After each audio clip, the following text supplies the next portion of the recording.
Welcome to Politics Done Right on KPFT. I am your host, Egberto Williams. This is the progressive program that will take the mystery out of politics. This is the program that will encourage you to make sure government becomes we the people. Whether you are liberal, conservative, or otherwise, you get to air your point of view. Give me a call at 713-526-5738. That is 713-526-KPFT. Remember, you can also send me a tweet to EGBERTOWILLIES. That is at Egberto Williams. Let us engage. It is politics done right. 1, 2, 3, 4. Well, folks, welcome to one more edition of Politics Done Right. I'm Egberto Williams, your host. Thank you so kindly for spending this time with us today. We are going to have a great show for you today, so I want you to stick around and, if possible, be a part of the show, because you know what, folks, in these times, this is what you need. But before we get started, Shannon, how are you doing? Shannon, our great producer and engineer out here. How are you doing today, my friend? Pretty well. Can't complain. How was your week, the week since I last saw you? Hello, Ellen Mise. Well, you know, the rain is back, unfortunately. The rain is back. We were fortunate to have 3 weeks without any rain. Oh, was it 3 weeks? Was it that long? Yes, after Harvey, right. But it's back here again, and it came with a vengeance on Monday. Yeah, I heard that. We didn't get that much in Kingwood. Yeah, luckily it's not, there was mild flooding on Monday. The rest of the week, it hasn't been too brutal, but today the rain is back. Pretty heavy rain at that. Yeah, that's what you've been reporting. In fact, I heard you interrupting several of the shows reporting that, right? Interrupting? No, we're not interrupting. Reporting. You're reporting it. Well, thank you. Yes.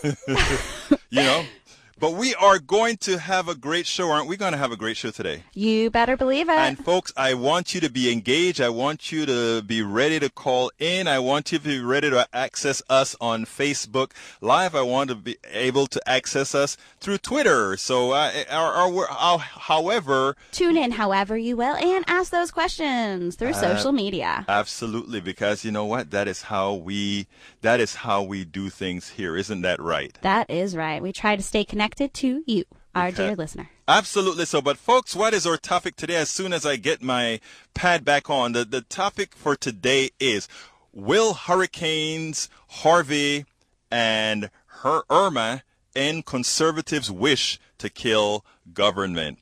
What do you think about that topic? You think it's going to make a difference? I think it will. I think it's been a bit of a shock. And weather will always make you aware that we are more dependent on each other and our government than we realize. Reality has an interesting way of making people have different, or having people's views change, sometimes overnight. We are vulnerable. We are vulnerable, and that is something we better find out and something we better remember. And learn from.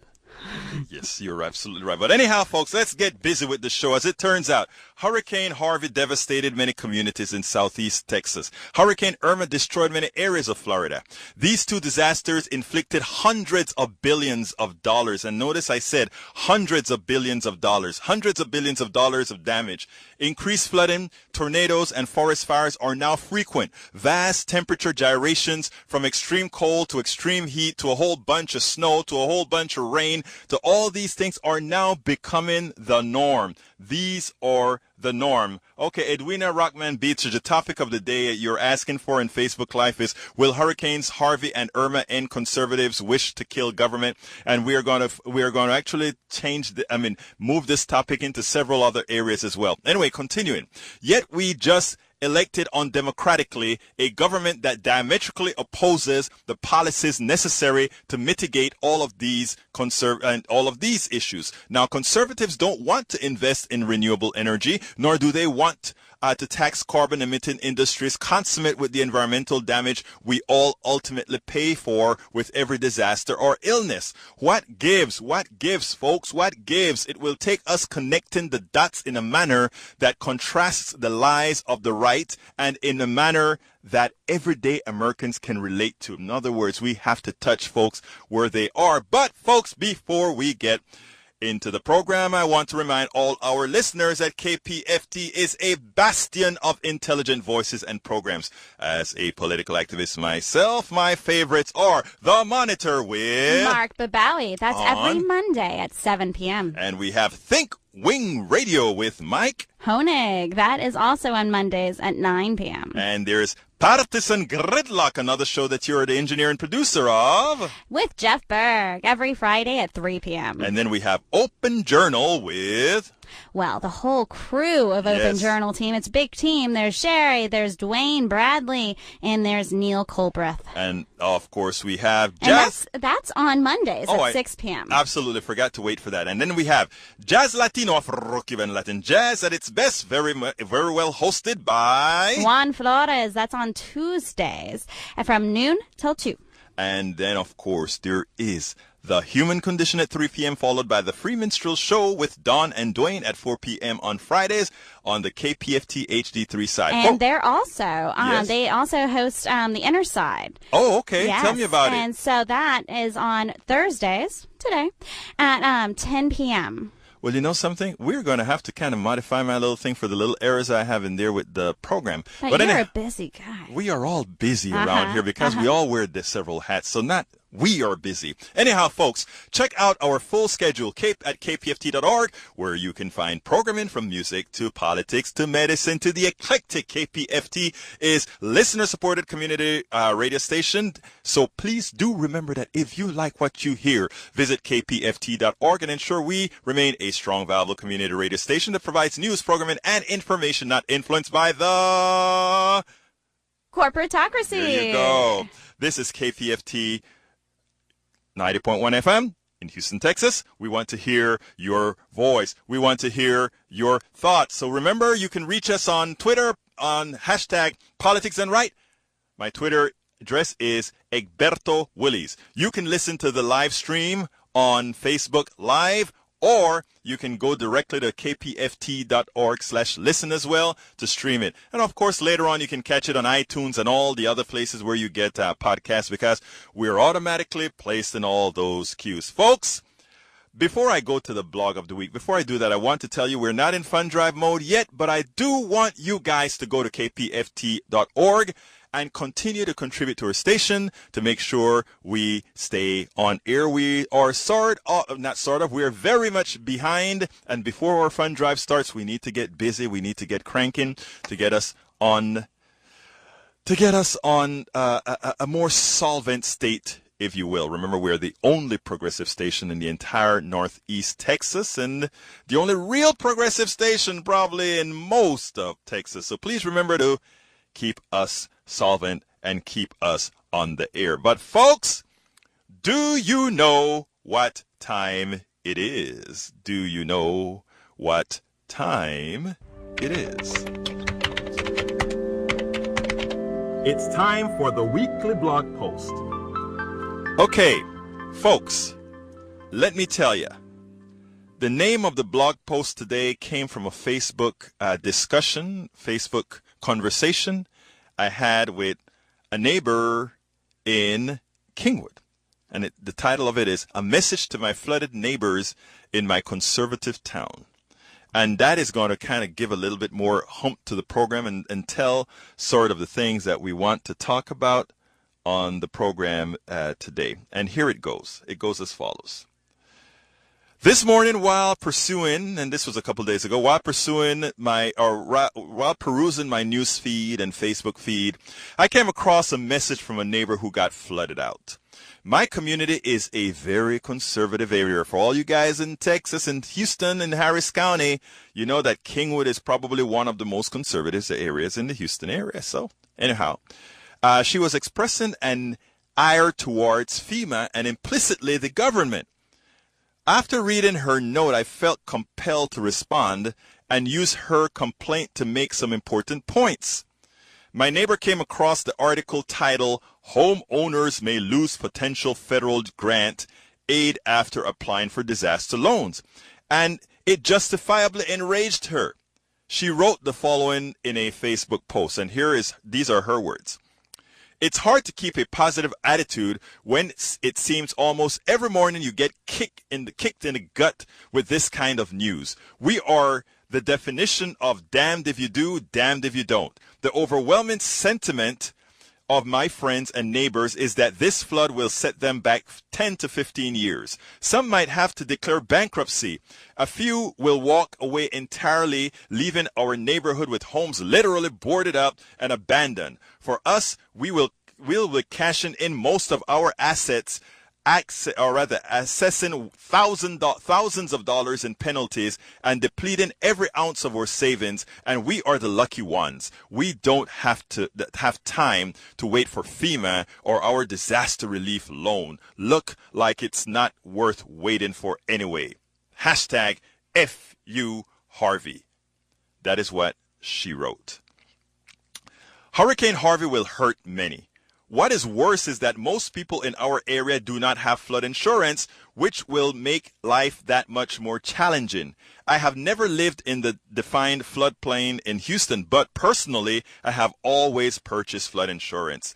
I mean, call me as whatever. I always purchased it. I've never had to use it, but this time it was very close. I had to think twice about my response to this woman. However, I could have gone into personal responsibility and government dependency. Many here hate the government, so I could have done that, right? I could have said, hey, this is a place that's supposed to hate dependency on government, or one place that always preaches personal responsibility. I could have given that kind of argument, but I needed to frame the message in a manner I hope was digestible and that would use the Harvey hurricane disaster to change minds. In other words, I didn't want to come across as, hey, look what happened to you, or rejoice in what happened to you, or anything like that. But I needed to use this time to make that point. Just maybe somebody reading it would help move us towards more progressive policies that help us all.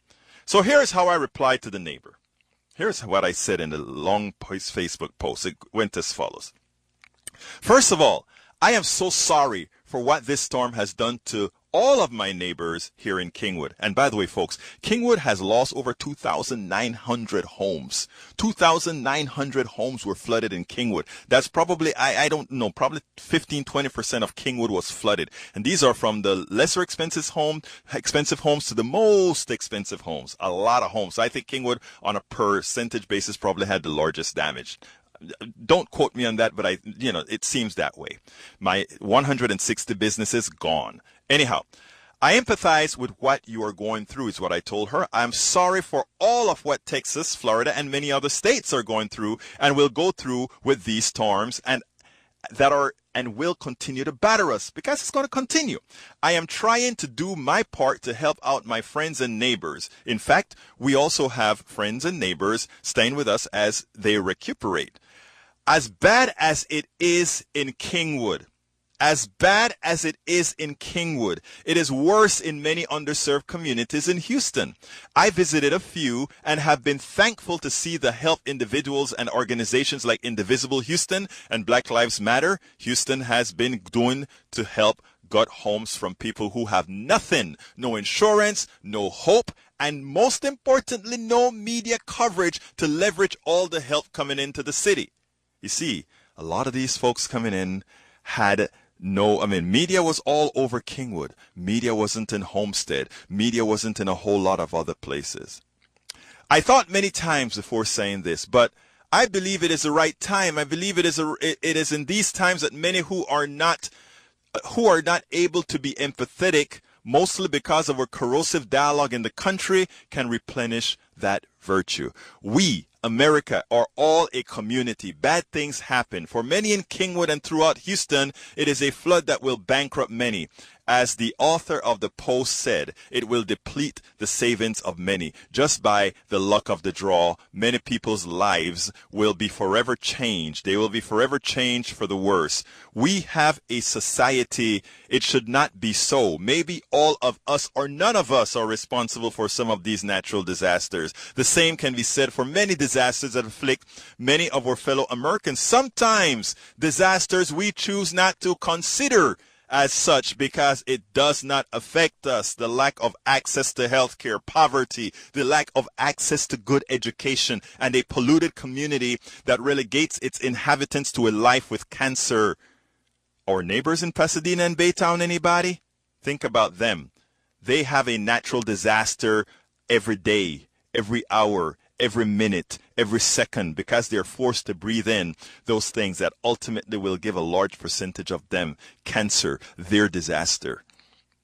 Just like many are angry for what they will lose, whether already realized or not from these storms. Note that this is the existence of many, and most of the people under stress in our country are not in that condition because they're bad, worthless, or less deserving. They are in bad conditions because of the luck of the draw. My positive outcome from the disaster that was Harvey was the luck of the draw. My friends and neighbors who got flooded, many, the luck of the draw. We should want a society that mitigates these events, not only floods, natural disasters, etc., but one that prevents or attenuates disasters that we do not always see as such.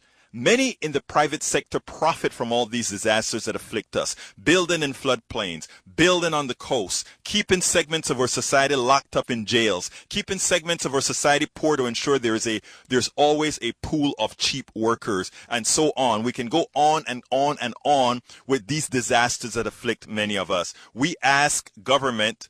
Wow, we just lost our network again.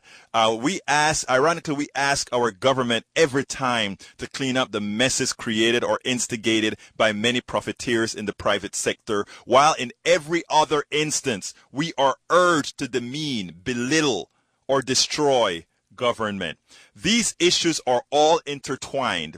If we saw it as we should, we would learn how to vote in good government, and we would design a real economy that works for us all.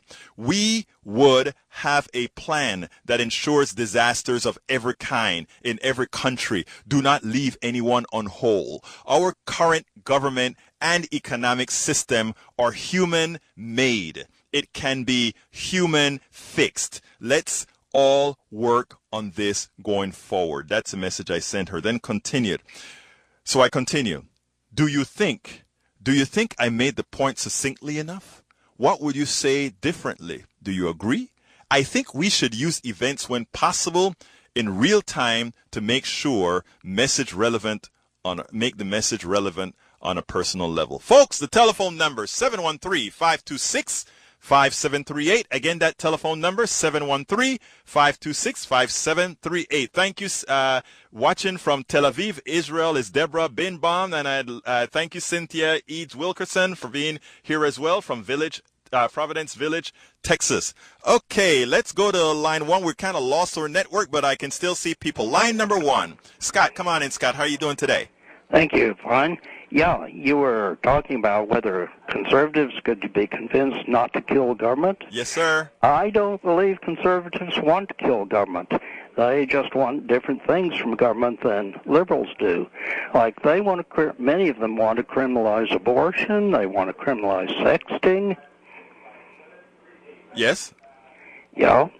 Those are different things from, those are not economic safety net issues. Those are other things that they expect from government. That is so true, but I think we have to remember also that one of the mantras of their being, if you will, is also to simply say we want small government. We don't want a whole lot of taxes, which is diametrically opposed to what we need now, that especially we're getting more of these natural disasters. If you take a look at what's happening, it's going to be pretty darn expensive to repair what we have going right now. And guess what, Scott? I don't believe that the war on drugs is small government. Thank you. They are being dishonest or disingenuous. That's true. Accuse many. I think many Republicans are downright dishonest. Richard Nixon is quoted as saying he wanted a war on drugs as a way to trash minorities and anti-war protesters. Absolutely so. That's really very pro-government. Absolutely. So anyhow, so that I think I get your point that their claim to want small government is disingenuous because it's small government for things that they don't want. It's big government for things that they want. Yeah. But in this case here, this want that we are going to have for natural disasters is not going to be a want for conservatives only because the disasters know not where they hit. Yeah. And they hit all areas just as much. I mean, Harris County was devastated, and that occurred not only in conservative Kingwood, but in liberal Montrose and elsewhere. So. Oh, I heard that some of the west side, upper income areas got pretty flooded, like Memorial Drive. Absolutely so. Yeah. Absolutely. My place got flooded, and it's kind of right in the middle, and. But my place backs up to a creek. Right. Well, it overflowed. I hear you, Scott. So, I mean, let's go ahead and get some other callers in, Scott. Thank you so kindly for giving us a call. Keep listening. Keep calling. Okay, folks, do remember the number is 713-526-5738. Again, that number is 713-526-5738. Let's go to line 3, and I don't have the name, so give me your name, line, let's see. Come on in, line, actually, that's line 4. Come on in, line 4. If you can hear me, just say hi, Egberto, and we'll get moving. Hi, I'm Jim. How you doing, Jim? Okay, I want 2 points. Yes, sir. One thing you didn't mention was that the Virgin Islands. Yes, one thing, sir. Could you turn your radio down a bit so that it doesn't interfere with the? I will try. I will turn it off real fast. Okay. Okay. Yeah. There it goes. Thank you, sir. You didn't mention the problems in the hurricanes in the Virgin Islands. I've been to St. Thomas, Puerto Rico, been to both. Right. They're beautiful places. Yes, they were. Those are our citizens. Yes, they are. They are our citizens, and we can't forget them. Okay, number 1 point. Well, let me first of all tell you you're absolutely correct that we need to keep those people in our thoughts as well, and not only in our thoughts, in our financial when we start divvying up the financial issues as well. So you're absolutely right about that. Now, the only reason they weren't mentioned in the blog post itself is that this was something that was centralized around the conservative town that I'm from. But continue, please, my friend. Okay, that sounds fine. Can I mention more? Of course. Okay, the other thing is flood control control districts and so forth. If you have been to California, yes, many people have. If you've been to L.A., you'll notice that great big ditch that runs right through the center of the city. Called the L.A. River, that's mostly empty until it rains, yes. That's right. We used to race cars down that thing. Right, exactly. When it's empty. Okay, you've probably seen that and done it yourself. Yes. Okay. The other thing is that thing, they have about the same amount of rainfall we do, if I'm not mistaken. I don't think so. No, I don't think. You don't think so? Not near close. Well, we are 44 inches a year, and I think they're way under that because, again, they're pretty darn close to a desert. But, I mean, what happens is when they have flash floods, it's very fast. It comes off those mountains, and it just head out to sea. Yes, that's the key. It goes to sea, and it's a pretty good distance. Yes. But it's a few miles. Right. So it's not that different than Houston in my thinking. And to run a ditch from Houston, or maybe if we need 2 ditches, let's run 2. When I was out there, so people that are listening understand, they're about 50 foot deep. Yes. Maybe 150 foot across. Right. At the top. And, of course, they taper down at about a 30-degree angle on both sides. Right. And if you've been there when it's really raining, you see a torrent going down through there. Well, let me tell you something. Sure. As it turns out, Jim, that there were proposals already, and I don't know if you listened to our show last week, but our show last week actually spoke about that, where I think it was Jim Burns, I think it's the lawyer here in Houston who's been, well, actually, it wasn't him who had the report, but Jim, Jim Blackburn. Jim Blackburn. He was actually here on Tuesday. Right. Jim Blackburn has been working on that for a long time as far as the flood control, Addicts Reservoir, the Barker Reservoir, etc.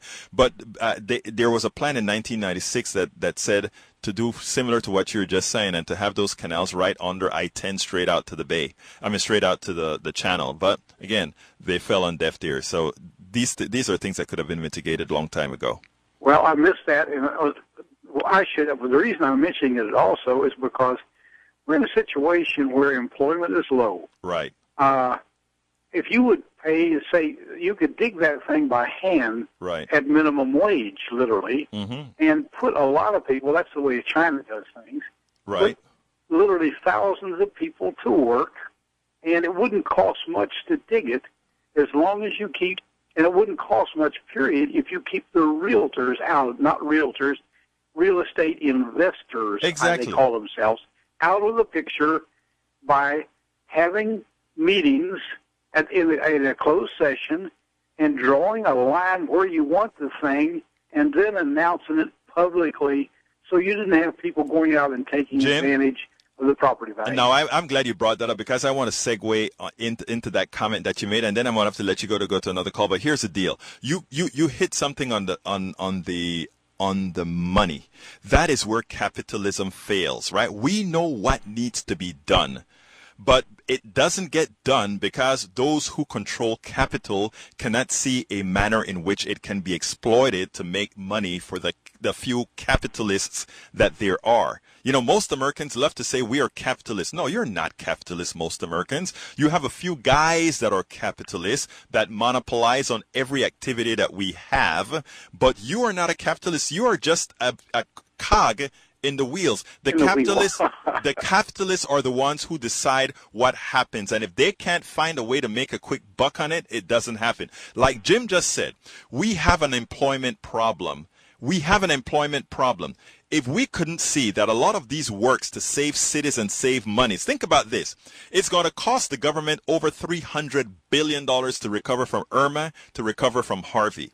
Now, if we had that same money invested into public projects that start building these trenches, and remember that money is going to be paid out. That $300 billion is going to be paid out. Suppose we had paid it out beforehand. We would have all the people that are going through pains right now would not be going through the pains to rebuild. All that money that's going to be going to replace your refrigerators and all these other items that were built overseas that are going to be re-imported into this country, we wouldn't have had to worry about that because now we would have had locally circulated money from works done in this country. There's a lot of things government could do just perfectly right if we decided to do so. And in doing so, guess what? We would have had people with less suffering, more employment, and a more robust and active economy. I got to let you go, Jim. Thank you so kindly for giving us a call. Thank you. Have a good one, my friend. Sure. Okay, let's go to John. Come on in, John.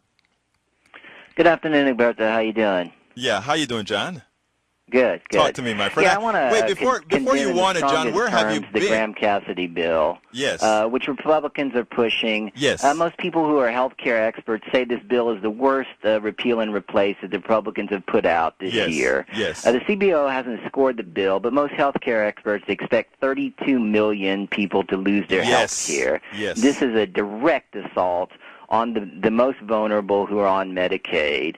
I'm going to list some of the organizations that oppose the bill. I'm going to start off with three. I know you don't like the insurance companies, but this is just to say that the insurance companies, the American Health Insurance Plans, AHIP, is against this bill. Right. Kaiser Permanente is against this bill. Blue Cross Blue Shield is against this bill. And all of these other organizations, AARP, AMA, all of these organizations, doctors' organizations, and patient organizations, Alzheimer's associations, are against this bill. Yes. And so what does that tell you? That tells us exactly what we already and have always known about any one of these Republican bills that are going out there right now. And that is, it is a failure, and it has nothing to do with health care, and it has everything to do with attempting to spend less so that we can actually have larger tax cuts. That's all. That's exactly right. That's exactly right. So, John. And so, yeah. First of all, welcome back. I hadn't heard from you in about 3 weeks, but welcome back. All right. Yeah, my mom's been sick. So. I'm so sorry to hear that. She's doing better now. Great to hear that as well. But John, what do you have something else to add? Because I need to get to Daniel real quick to make a quick announcement, and then we'll continue. Okay, one other thing. Yes. I missed your thing about Bernie's last week, but I'm just real happy about Bernie's plan that came out last week. And as far as the taxes are concerned, I thought that was great. People are going to be actually paying less in their premiums as an individual, and employers are going to be paying less than they're already paying now, according to his plan. And there's going to be a lot of taxes on the rich, and that's what you look at public opinion polls. That's what people want. Absolutely, to have taxes on the rich. And to help fund this, to have it not on the individual. I mean, they're actually going to be paying less. Very happy with the plan. There's a couple little things that I have, some arguments with. Right. But overall, I think it was a great plan, and I think it's going to help a lot of people if it ever gets implemented. And you know what, John, we are going to make sure that ultimately, after we save Obamacare from the disaster that's going on right now in Congress, we are going to be working full-fledged for Medicare for all, single-payer Medicare for all. But right now, we have to get Obamacare safe so that we don't kill a lot of our citizens. So I thank you for calling, John, and you keep listening, and I'm glad to know that your mother is doing much better. All right. Have a great day, my friend. Okay, I think, Shannon, do you want to take a quick break, or can I get Daniel Reeland? Okay, Daniel, come on and let's hear something about what we are doing in Divisible Houston on Tuesday. Come on in, my friend. Hey, Egberto, thank you so much for providing a platform for this extremely important announcement. Really, it's people across the United States that are taking actions in front of the representatives' offices and in the representatives' offices as a pushback to what I call Scam Cassidy, which is the worst version of Trump care that's ever been thought of. It's everything rolled back to the least popular provisions again, and it is making the waves not only in political circles but in the United States, because people understand that this bill is going to hurt people. It is a reverse Robin Hood. It will steal from the poor and give to the rich. It will cap need for those who are most in need, particularly putting a terrible burden on families, children, seniors, people with disabilities, anyone who needs a little bit of extra care. This is the stuff. This is a bill that's going to hurt them disproportionately. We know that the states will get their hands on tons of money, and they will be accountable for none of it. And seeing how we've been spending the rainy day fund in the wake of Harvey, particularly in this case, people who might have health conditions that they are not able to cover are going to be hurt that much worse than they were by the standard hurricane. So we don't need to be putting this burden on people. We are going to fight back against it at Ted Cruz's office at 808 Travis at high noon on Tuesday the 26th. There are 5 or 6 different organizations that will be present there, including Young Invincibles, Pantsuit Republic, the Texas Democratic Party is going to be there as well, and Healthcare for All Texas will be making a point, and TOP. And of course, really lots of other organizations are coming as well, and we are going to put local defensive pressure on Ted Cruz to kill Scam Cassidy. Hey, Daniel, stay hot. I'm going to put you on hold, so because we have to get a break in here. So Shannon going to take a break, and I'll come back to you. Thank you very much, Egberto, and good afternoon. It's currently 77 and widespread thunderstorms this afternoon. It's just drizzling here in the heart of Montrose at this time. Chance of isolated showers and strong thunderstorms. Locally heavy rainfall could happen. There's a flash flood warning for Harris, Fort Bend, and Brazoria counties, and flood advisory for Galveston County. Partly cloudy tonight with a low around 74, and Friday and Saturday we're looking for a warm mostly sunny days with highs in the low 90s. And there's a chance of afternoon showers. And according to Space City Weather, Houston has about another week of summer-like weather before we finally transition to fall-like weather patterns. So relief is in sight. Let's take a quick look at our roadways. Accident cleared from 3 main lanes of the North Freeway outbound at Cypress Wood. Traffic remains backed up to Airtex. High water reported on US 90 at Griggs.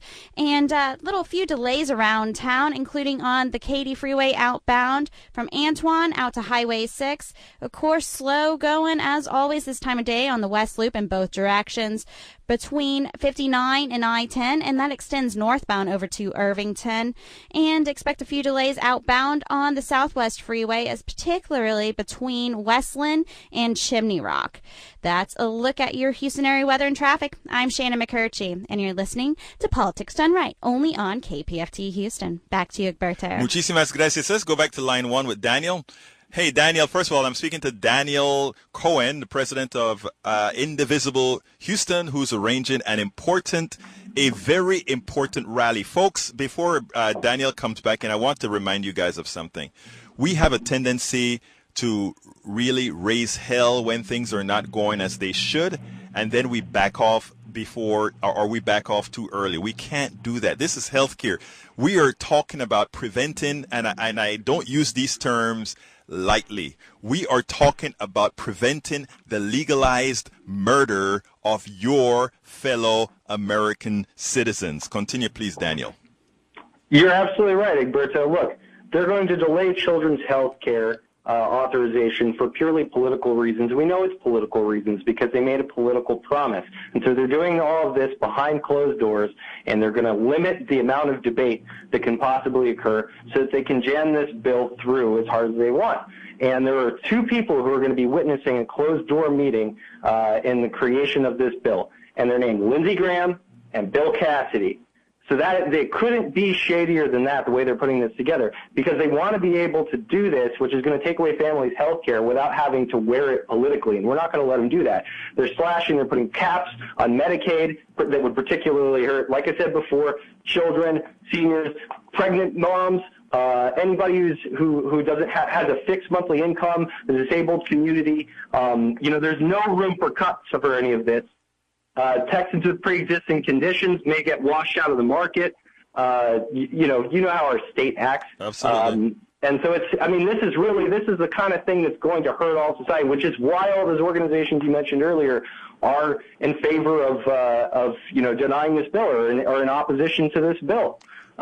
We know this will destabilize the insurance market. We know that this is a dangerous bill. Well, Blue Cross just said that. Blue Cross just came out. The largest nonprofit insurance company came out and said, look, this will destabilize the market. Folks, let me tell you, I don't care if you're Republican or Democrat, independent, anarchist, or anything else. Here's a fact, folks. This is, if you allow this to happen, Republicans, my Republican brothers and sisters out there, forget about ideology. If you allow this to happen, look next to you, look left, look right. You've sentenced some of your fellow neighbors to death. If you allow it to happen, remember, when I call Ted Cruz and I tell Ted Cruz my name is Egberto Willies and I live in 77345, he looks me up and he says, oh, Egberto Willies, good old liberal, okay? And he says, that doesn't count. But you know what counts, my good old Republican folks, is when the Democrats and the Republicans and the independents and all of us calling at the same time, requesting or demanding the same thing. They listen. So all of you out there, I don't care how you think, but remember, you bleed just as red and you get just as sick. And you know what? If you get just as sick, this stuff is bound to kill you. Daniel. You're right. Everyone should care about this across the political aisle because we're all exactly the same when it comes to mortality. And wouldn't everybody rather have a robust conversation about potential comprehensive health care options in the United States that are good for families and people who maybe touch and go on the employment cycle? Isn't this the kind of thing that the country deserves, is a real conversation about this? Absolutely. Because what we have now is just giveaway. I mean, it is just, it's lobbyist heaven. It's donor class system instead of the people being in control of options and having access and equitable opportunities to continue to live and pursue the American dream we like to talk about, or like to claim that that's dominant in our discussion. And I think there's a better way to do this. Daniel, and I don't think that leadership is doing it right. Daniel, you're absolutely right. And I want to dispel a rumor, not a rumor, but a false notion here. And that is, people always talk, well, it's okay for the Republicans to kind of do things unilaterally now because that is what the Democrats did. Let me tell you, Obamacare is the failure that, not failure, Obamacare is the success that it is because of the modifications made by all sides. The parts of Obamacare that has failed not because it's not what we want. I mean, because it failed because of picking up ideas to attempt to get Republican votes that thereafter were not given. Okay? So when they tell you that Obamacare was done unilaterally and solely on one side of the aisle, that is not true. A lot of input came in from the other side. It so happened those inputs are the things that we're fighting against to move it forward now. So let's remember that. That is the truth, and you can look that up. Daniel, give me a final thought before I move on to the other caller. I hope one day that we move toward comprehensive health care reform. I'm personally in favor of Medicare for all with some discussion points. But I think altogether there are lots of us who have great vision for how that leading issue should be implemented. And it's a lot different than Scam Cassidy. Call your reps. Tell them that Graham Cassidy is a terrible bill and that you oppose it. Put it on your calendar. Mark it down. And if you have time, Tuesday at noon at 808 Travis, join us and other organizations in showing our local defensive pressure to Ted Cruz that the people are in charge of him, that they are his boss instead of vice versa. Daniel Cohen, president of Indivisible Houston, thank you so kindly for calling in and giving some marching orders to the public at large, my dear brother. I marched for them. Thank you, Roberto. Have a good one. Okay, folks, let's go to line number 4 with Jeff. Come on in, Jeff.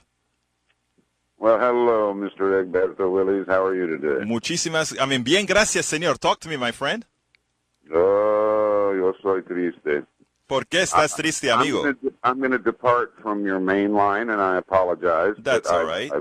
I will say this, that the critics of a single-payer system pointed out that if Stephen Hawking had been raised in a single-payer system, he would have died. Okay. What silly notions, but go ahead. Now, Stephen Hawking, of course, is I know the guy who has the disease, yes. The scientist.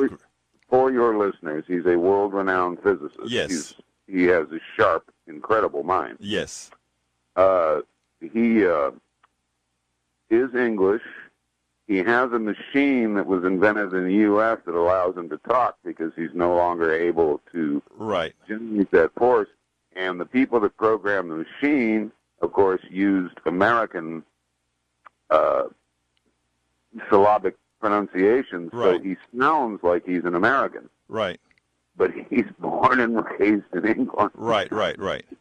And he had to send a note across the puddle to the idiots that are arguing against national health, because it would have killed Stephen Hawking, that if it hadn't have been for the national health insurance, he wouldn't have been alive. Thank you.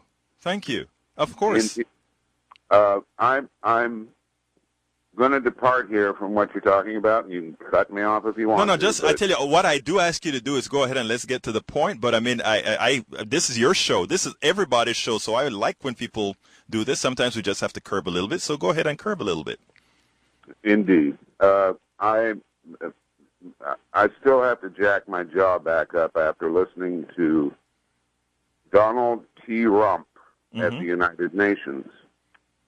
And I am absolutely stunned at the bellicosity that he was so freely willing to throw out there. And I'm so glad that the 3 particular nations that he singled out have described him as ignorant. Right.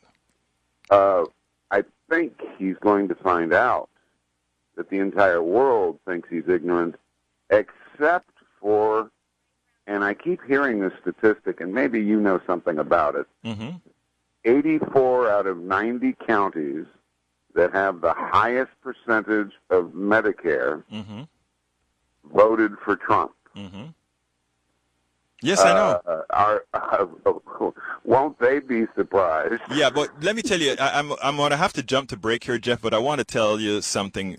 You know, that is what our job is, okay? A lot of these people, what happened is a lot of times what I consider progressives have not done a good job in selling what we're about and how we really help folks more than anybody else, and that it is our policies that have actually moved America forward. We have been poor sellers of it, and to put it bluntly, I can give several reasons why it is our fault. Now, that said, the other thing that I want to say is we should work very hard to talk to those guys. One of the problems we have as well as progressives is a lot of times we simply look at say things like, how could you possibly think that? You're so silly, you're so gullible. And that's the best way to get people to dig in. So as I grew up, politically speaking, I've learned to tailor my discussion based on where I'm at and try to get to where they're at in the process to then bring them along, because that is what we have to do. You just gave the most important thing. The people that are going to be hurt the most by Trump care are Trump voters. No doubt. The states that are most going to be hurt by Trump care are red states. Even the ones, Texas may do a little bit better because it skipped on the Medicaid expansion to Obamacare, and a little bit more than nothing is something. So we have to remember that. But, Jeff, I got to let you go.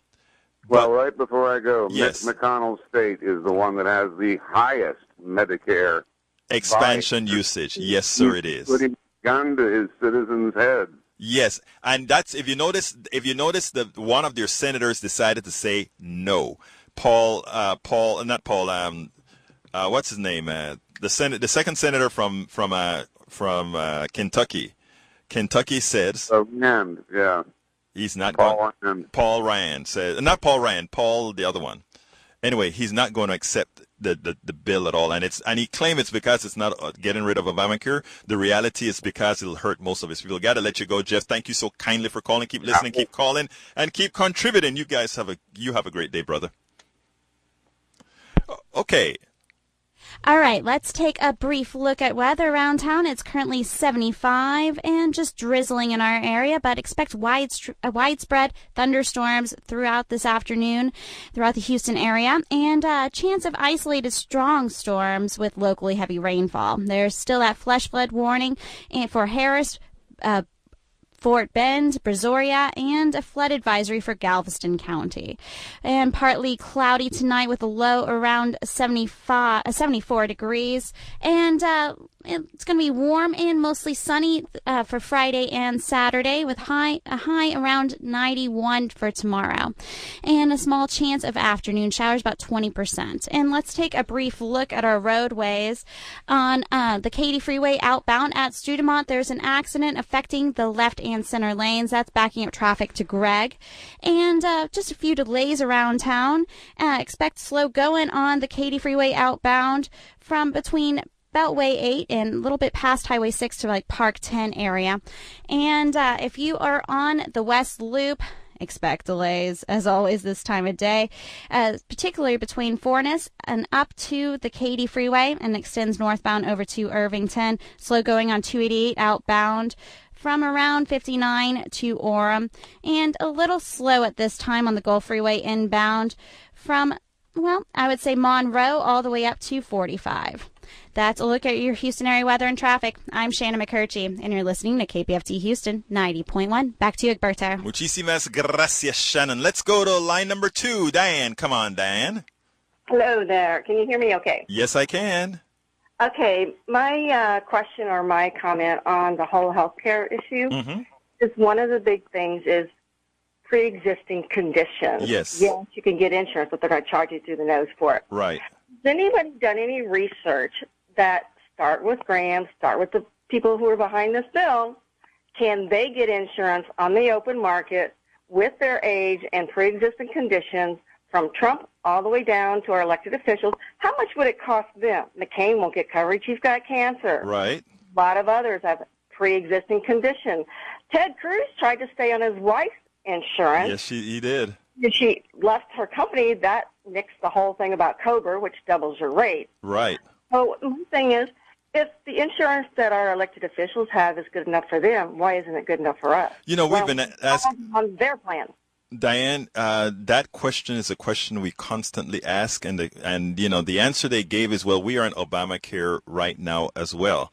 Well, you know what? If they're in Obamacare right now and it serves them well, maybe they should keep themselves there. Exactly. You know, their employees are on Obamacare right now, and you know I've spoken at Ted Poe's office. I've been there to do our regular. Our group of us from Indivisible TXO2 have been out there to Ted Poe's office and spoken to people in his office, and you could see they couldn't speak, but they sat down and you could see that they actually were happy for Obamacare. They couldn't say it, but okay, you know, question then. Yes. Part of our challenge is you can't cross state lines right. for insurance competition. All of these officials that we have elected are from different states. Are they on the same exact plan? That is, whenever they talk about that state line stuff, it's really crap. Okay, when you can have insurance companies from a whole lot of. I mean, don't you get Blue Shield, Blue Cross, Blue Shield in every state? So what if it has to follow rules from different particular states? That is what, don't they like federalism? Isn't that what they say? They like federalism, right? So that is how it's supposed to be. Now, my plan, I don't particularly, I'm not like a federalism kind of a guy. I am a single-payer, healthcare for all kind of a guy that says the entire darn country is one health pool, which makes everything less expensive for others. But I'm running out of time, so I have to let you go on this one. Dan, you have a quick thing, something else you need to say before I go to Charlie? Yes. I agree with the health care for all. Mm-hmm. Make that a base plan. If anybody has the money and wants to pay for extra for a premium gold, silver plan, go for it. You hit, that is a sweet spot that we have to give to people. You're absolutely right, Dan. Thank you so kindly for calling. Please keep listening. Tell people about our station. And do remember that we have a fund drive coming up, and we're going to definitely need you then. Okay, Dan? Will do. Thank you. Thank you. Have a wonderful day. Okay, let's go to Charlie. Numero uno. Charlie, come on in real quick. Charlie, give me a talk. Hey, Alberto. Well, basically, I wanted to make a point to everyone who might be interested. I am not for this thing in its current form, as I understand it at this point in time. But I am a very big believer in being fair. And one of the things I don't think is fair is that all these pundits are sounding off about the bill, and they don't tell you where you can get the original text. So tell us where you can get the original text, please, Charlie. Go to the Senator Bill Cassidy's website, which is www.kennedy.senate.gov.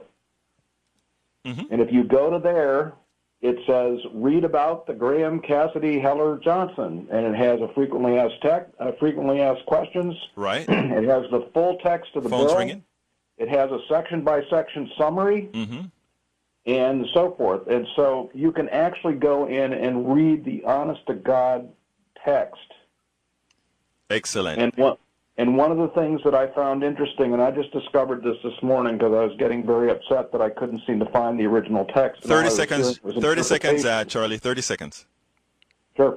Anyway, what I was going to say is you can, once you get the documents, you can do a text search on it. And guess what? Pre-existing condition does not appear anywhere in the text of the bill. Exactly.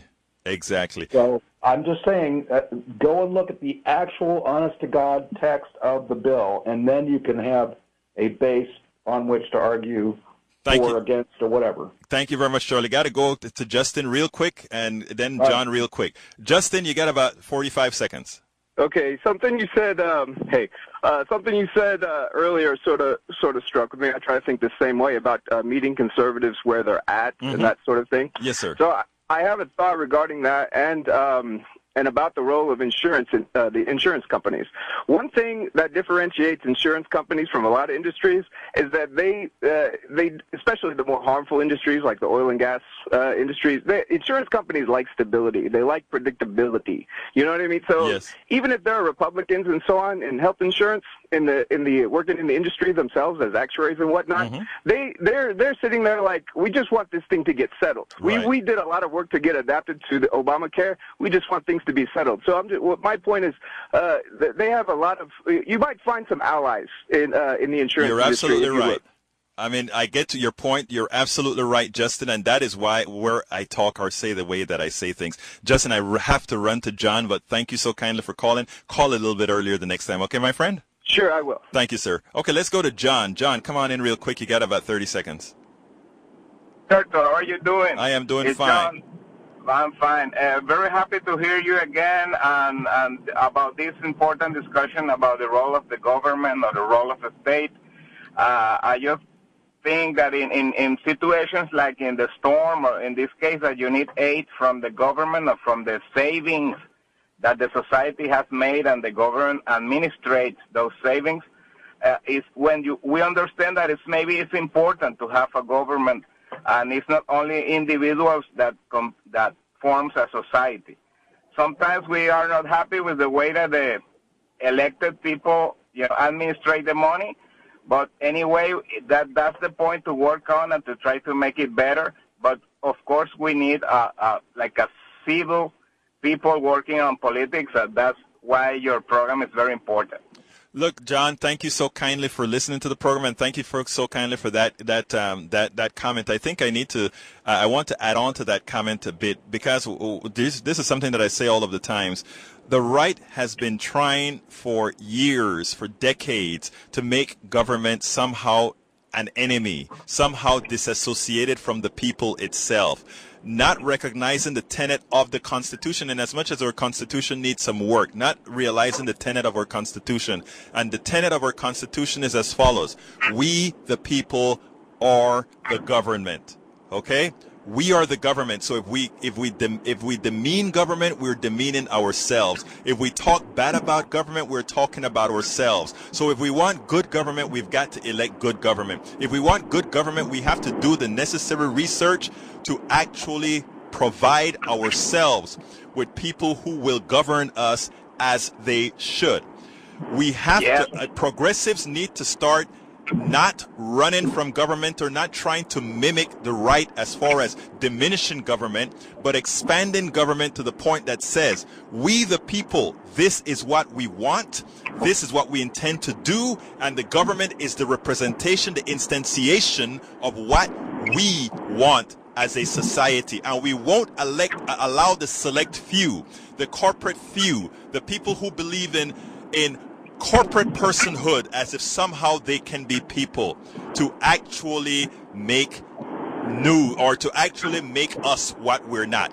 Folks, you are the government. This is Egberto Willies with Politics Done Right. Thank you so kindly, John, for calling. And Politics Done Right is... And one more thing fast. Real quick. I'm waiting for the program about Venezuela, please. Yes, sir. You have a wonderful day, sir. I am your host, Egberto. We're out.